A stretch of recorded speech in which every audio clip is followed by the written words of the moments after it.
Well, welcome to the Pulse of Spokane. Kent Adams here. And I'm particularly pleased with my guest today, Mark Richard from the Downtown Spokane Partnership, because we're back downtown. Good things are happening down here and will continue to happen. We'll talk about that right after this.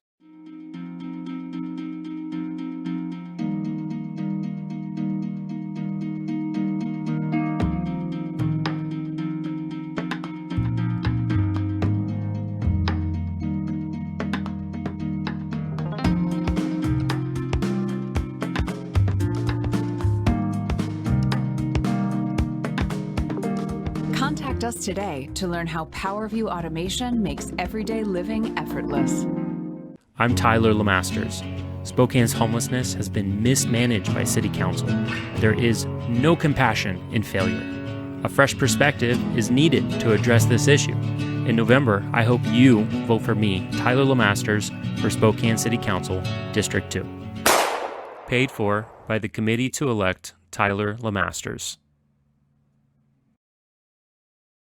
Starting a digging project? Before you reach for the shovel, you must click callbeforeyoudig.org, alerting your local utility companies to come out and mark any lines they have near your dig site. Protect our buried utilities and click callbeforeyoudig.org. Mark Richard, welcome. How are you doing? I haven't seen you for a while. It has been a while. I'm doing well. Thanks, Yeah, Kent. yeah. It's just great to see you. Good to see you. Yes, absolutely. Describe your organization, and let's start with that and what your purpose is, Yeah. because I'm not sure everyone understands. You bet. That's a great question. Give people some context.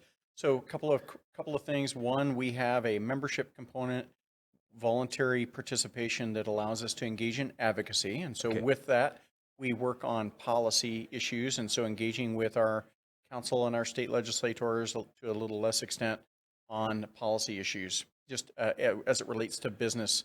Right. As a business association. The Right. other piece of that is we oversee and manage these kind of core, kind of fundamental nuts and bolts of downtown. So if folks think about the Yes. cleaning, we do have a clean team. By the way, I Yeah. have nothing but positive Good, things good. to say about the crew, because they every something? incident Yeah. I've had with them has been positive. Good. Yeah. Yeah, amazing team, hardworking team. Yes. Cleaning up our downtown. We have a security team, and then we have a team that does marketing and promotion. So Okay. telling the world about the beauties of downtown, and then we run a bunch of different events, and so all of that to try to make sure we're accentuating the cultural, uniqueness of downtown and of Spokane, and then to support our downtown business community. But you've been challenged the last year and a half with the pandemic and all the things that have gone with Right. that. And even perhaps more recently with all of the homeless issues. And when I say homeless issues, that really covers a lot, because it's not just one slice of homelessness. There are Right. several slices, and we can talk about that if we want. But you're facing a lot of challenges, you and the police department and the sheriff and business owners that you represent. Yeah. Are you going nuts yet? Yeah. Well, I'm trying my best not to. I'm Okay. trying to keep my team positive. Yeah. But it's we do love the work we do, and Spokane is such an amazing community. Yes. We were talking offline. You've been here for 40 years. I've been here my whole life. And so it's worth fighting for sure. Yes. But yeah, the pandemic. If you think about downtown, it's a little bit unique in that a lot of our kind of neighborhood comes from our employees. Number one, and then from visitors. And so if you think about the hundreds, thousands of businesses in the downtown area, many of them rely on visitors and on employees. Yes. Both of those were swept clean, gone, right? Yeah. Like vanished. Either gone to overnight. home or Yes. not coming to town. Exactly right. Yes. And so I'm just like so humbled by the fact that in that last year and a half, I think we've lost. To date, we believe we've lost about 35 businesses in the downtown area. Those are horrific, but we've seen 15 new businesses open during that same time, Ken. And so Wow. And so again, just keeps you fighting. Gives me the chills, frankly, just to understand the heart and the soul of an entrepreneur. Yes. Wanting to do something amazing for their community, and so Because without a pandemic yeah. and the ramifications from that, starting and opening a business is challenging my gosh. by itself. Yes, Okay. yeah. And we all know the records of small businesses and so forth that fail Right. and so forth. but to start one and to open one during this time, Yeah. that takes some cojones. Some Can grit. I say that? That's exactly right. Yes. Okay. Yeah. Yeah. What as you talk with some of those who have started that? Yeah. What's the feedback? Yeah, well, I think a couple of things. One, they had no way of anticipating. Many of them had like their leases signed and had their business plan Right. going and so forth. And so, I think just unprecedented in terms of challenges for them. But the other part we hear, and this is what it requires, is that the community response has been remarkable. Yeah. So again, people going out of their way to come from the north side, from the South Hill, from the valley, from Airway Heights, to support these businesses at a time when they need them the most, Yes. right? And so the feedback we're hearing in terms of just that the entrepreneur and their employees being inspired Yeah. by the way the community has risen has been something else. It's been really remarkable. Yeah. Lots of I think just great things out of this catastrophe. Really, frankly, that if we focus on the positive, there's a lot of positive. Well, I say it a lot to some of my guests, and that is that we're part of a metro area between Spokane and, yes, downtown and the valley and north side and Coeur d'Alene. I understand there's a city over there and Yeah. in Post Falls. I've and heard about them. Yeah, Yeah. In the general metropolitan area, but we're still a town. Mm-hmm. We still look at what Rick Clark has done with his organization Yeah. to go out and help. We still help our neighbors, Right. even our competitors. Yeah. I don't know how many times I've had restaurant people in talk about, well, who have you been talking to and all of that? Well, the other restaurant 2 blocks from me, Yeah. and they gave me great ideas and so forth. We're not afraid to help our neighbors here. Right. And I mean right. our business neighbors as well as our neighbors at home and that sort of thing. That town atmosphere is Mhm. still here, isn't it? Completely agree. Yeah, Spokane friendly, whatever you want to call it, I think absolutely is, and that's really what I'm talking about. I think that Yeah. those inspirations, not only where folks came out and helped the businesses and small businesses Right. start up and give them advice and counsel, but also just struggling business owners and their employees taking time out of their wild schedules and the world being tipped upside down Yes. to help people that are on our streets and or help others that are less fortunate. I mean, Right. it just the energy and I think the sense of community in Spokane it's palpable, right? Yeah. It's really solid. I want to cover an issue I wish I didn't have to, and that's Mhm. the homeless related issues. Sure. And I say related because there's everything from those that are in facilities to those that aren't. A lot of drug dealing going on, I'm hearing, and so forth. And we know an awful lot of the homeless problem comes from mental illness and from drug related issues and Right. so forth. And the last thing I want to do is condemn them for problems that they have. It's an illness, okay? And we are fortunate in this town that we've got organizations like the Salvation Army, Union Gospel Mission, and so forth that are making a difference. But how do we get out there?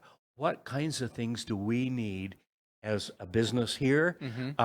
other business owners out there, as citizens who want to feel safe when they come downtown? Yeah. What can we all do to move forward other than replace, and I'm going to be the one to say it, Yeah. replace many of the council members that have done a lousy job? They invited a lot of this in. Yeah, I mean, I can't really comment on I that know. because I work directly with the council, but But I can't. yeah, right. Fair enough. What I would say is, and the council's been there to our aid many times, but I think, we certainly have a philosophical difference of opinion, Right. And probably more deeply with our state legislators, frankly. Yes.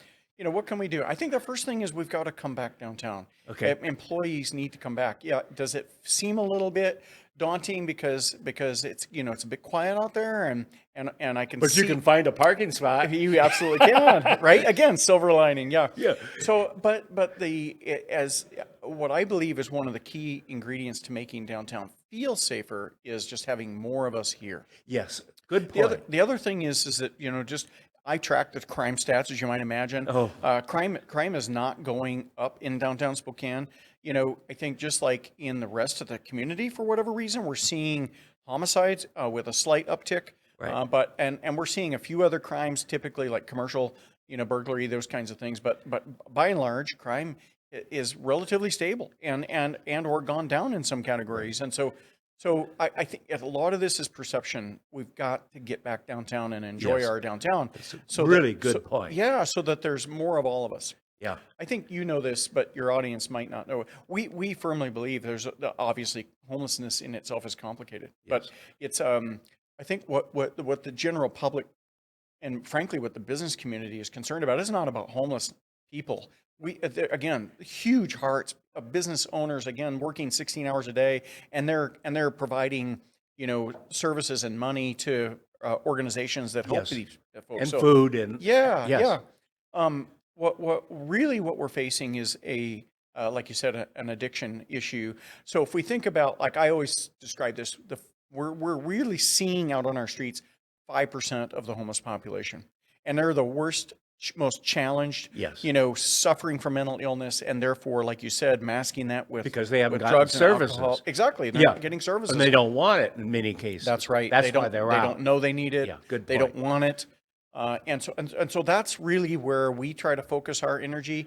Unfortunately, we took some steps back, as you know, in this legislative session at the state Yes. level, with effectively decriminalizing, possession Any kinds and of use drugs. of heroin, Yes. methamphetamines, the fentanyl, whatever. But that's not just downtown. That's the entire Right. state of Washington. Right. So I think that's where I would say as a community, don't listen to everything that you read and hear. Yeah. Downtown is a beautiful, safe place. I just went to a concert Sunday night at the new Pavilion, amphitheater. Yes. And 5,000 people pouring in and out of that, and they had smiles on their faces, and they were enjoying downtown Spokane. We get to live again. Nobody got hurt, right? Yes. It wasn't like it was a free for all out there. There was Right. people just with kids and enjoying this Oh, beautiful fun. downtown. And so that's the second piece I would say is that come down and check it out for yourself. Don't believe everything you read. Sometimes we have to tell these difficult stories because Yes. we've got to make a difference. But that doesn't mean that we don't believe wholeheartedly that downtown's a beautiful place, because we do. Yeah. I don't think there's a business person in this town, whether it be downtown or anywhere, that Mhm. doesn't want to help the homeless people. Right. Really. Right. We don't want to, they're suffering out there, Yeah. whether it be addiction or whatever it may be. They deserve a better life. And I know sometimes people like me get accused of, well, you don't care. No, that's not the case at Exactly. all. I've learned a lot in the last few years with what's going on, and to not give out money and, Yes. and things like that, because you're only helping to continue their addiction. That's exactly right. And so I used to look at as I drive through, oh, that poor soul, let's get him off the street. Yeah. I now look at that poor soul. What can we do to help them? Mhm. Because we've all seen and heard the stories of people who have improved. Yeah. A lot of it, we love Union Gospel Mission here. Yeah. And they're so good. And Phil and the team there really care about what they're doing, and they do a good job. And we look forward to having Phil and his team back this fall to talk about a lot of that. But it takes caring people to make that difference. It's not something I can do. Right. I can follow instructions, but it's Phil and his team. It's the folks at the Salvation Army, Mhm. which is a great Major Ken, organization. yep. Yes, and we have several organizations like that. It's not just about housing them. Yeah, we can put them in a bed somewhere, and when it's cold or too hot and all Yeah. of that, that isn't really going to help them long term. Most of them, when they get out of their addiction and so forth, really look back and, oh my gosh, I've transformed into a human being now. Yeah. And Yeah. I think we want more of that. Well, Don't we we? absolutely do. And I think you touched on so many important parts there. One is, you're absolutely right, is as a community, we need to check our heart for a minute and say, Yes. what is the best way I can help? Not just what's the way I can help right now. Yes. Yes. So I love this one example I heard, and I love to share it because it's a beautiful story about a woman and her kid, and what they were doing the same thing. They were giving money out the window, and what they realized and they saw was, in some instances directly, where this individual was using, or buying alcohol or whatever. So they started creating what she called a care cup. So they had a cup in their car, and every time they saw a homeless person in need, they would put $1 in that cup. And then at the end of the month, she and her kid would go to the local brick and mortar charity Yes. and provide that money to them so I that love the it. professionals can help. I these love individuals, right? that. Isn't that beautiful? And, Yeah. and I think this is really the key, the crux of our philosophy. We too believe that every person needs to be treated with dignity. My team is trained to treat those folks with dignity and respect. And that's got to be hard at times, It doesn't is hard when they're not being treated equally in Right. return, right? Right. And so we're focused on solutions, but those solutions have to come with expectation and accountability. Yeah. And so that whatever you want to call it, tough love, whatever you. So we got to meet them. We got to offer them services, and if they refuse, then we as a society, I believe, we need to step in. We need to interject, and we need to frankly pull them off the street and get them connected with services, Yeah. even when they say they don't want it. Right. And if my opinion, we need to do it as many times as we need to in order for that person to break the Yes. cycle of addiction Yes. and get the help they need. And we're not doing that. This is And this that's is somebody's the way. son or Oh, daughter. yeah, yeah, It's That's right. Somebody who may be a parent and all Right. of that. Don't we, yeah, as a society, right. owe that? Back to It's not all Spokane about Kind, government right? Yeah, handing out money and things like that. right. I love the cup thing. Yeah. What did you call? What did they call it? Care cup. The care cup. Yeah. I love that. Yeah, Well, my wife was taking our grandson home a few years back. He's now Mm-hmm. 18. And I don't want to be a name dropper, but he'll be going to Gonzaga University this fall. my grandpa's not proud. But No. And the fact that he's rooming with one of Mark Few's sons has nothing to do with being proud. But anyway, but they're my wife is taking him home down to the spot off on 195 down there. I can't think of the name of it. Ridge something, Eagle Ridge. Eagle Ridge, yeah. Yeah. And the guy's holding a sign, I'm hungry. So Caden's taking a Tupperware thing of spaghetti home to the family, and he hands it out the back window to the guy. In his heart, he thought he was helping. Yeah. The guy may have eaten it, but unfortunately, they need more help than just a bowl of spaghetti. Yeah. Or yeah. $1 or $2 to go to the local. Unfortunately, that's the case. I mean, Yeah. So that is an important distinction because people will say, "Well, that's insensitive." You know what really impacted me. One of the most impactful things was when I got a chance to serve on a panel with a gentleman by the name of Tyson West. If you haven't had him on your I program, know him. You've got to. He just had a birthday today. Did he? Yes. Oh, good. So you must be social media friends. Yes. When he tells his story about the Yes. fact that when folks handed the food to him, they gave him the $1, Yeah. they gave him the blanket, they were literally trapping him in his addiction. Yes. And it wasn't until he got in trouble with the law, he ended up in jail, and for him, he found Jesus. Yes. And that's what broke the cycle for him. And that young man today, Yes. now in his whatever I want to guess 40s, is leading the Adult and Teen Challenge and helping people Yes. out of addiction. And it's just that was one of those life-changing stories for me. I'm like, we are on the right path. Yeah. But we as a community, I'm pleading with your audience, please don't support mobile do-gooders who come down here and hand out food and then they Yeah. disappear, leaving behind a pile of trash and leaving Yeah, behind yeah. an enabled group. Support your brick and mortar groups. Yes. Do your research. Find out the ones that are requiring expectations and accountability Yep. because that's what each human That's what's being gonna make the needs. That's change. right. Yeah. I've got to have something to live for. Yeah. I got to have hope in order for me to make that change. And the like you said, Major Ken and with the Salvation Army and Union Gospel Mission and Family Promise and there's just a stark difference between some of these, the way they are run and how they give that expectation and accountability, and then others who just give handouts. Yeah. And the consequences are starkly different. And those organizations can track Yeah. by numbers Right. the changes that are going on Yes. versus how many people just came in and got out of the heat or got out That's of the right. cold in the wintertime Right. and maybe got a meal of some sort. Yeah. Yeah. They're tracking. Did they Yeah. get connected with services? Did they get a job? Did they Yeah. get permanent housing? Did they get mental health treatment? I mean, Exactly. that's what we need. And Yeah. sometimes it takes several times to Right. do that. Yeah. You can ask on Tyson and Yes. some of the others that we've had in here. And and so forth. So, Yeah. Mark, thank you. Say hi to Liz for me. I you? will. I will. Okay. Yeah, the whole I team keep says seeing hello. that you guys, are doing good things.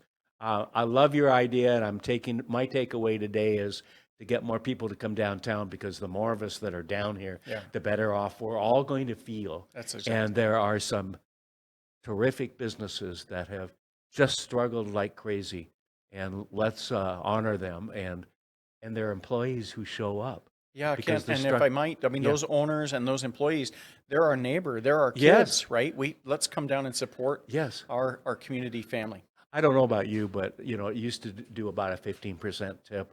I think my low tip is 20% now. Yeah, You yeah. know, and sometimes I see the servers and so forth just doing the extra, and they're on overload with the number of tables and everything else. Let's do what we can. Some of us can afford to do just a little bit Yeah, more, yeah. and that's better, I think, than giving the dollar at the guy in the corner who's going to buy Right. booze with it, or Right, right. enable him to continue to do that. Yep. Mark, keep up the good work, Thank you, sir. okay? Come back and see us soon. You got it. Thank Okay. you so much for having me. All right, Mark Richard with the Downtown Spokane Partnership, doing good things here in town. Thanks. Have a good day, everybody.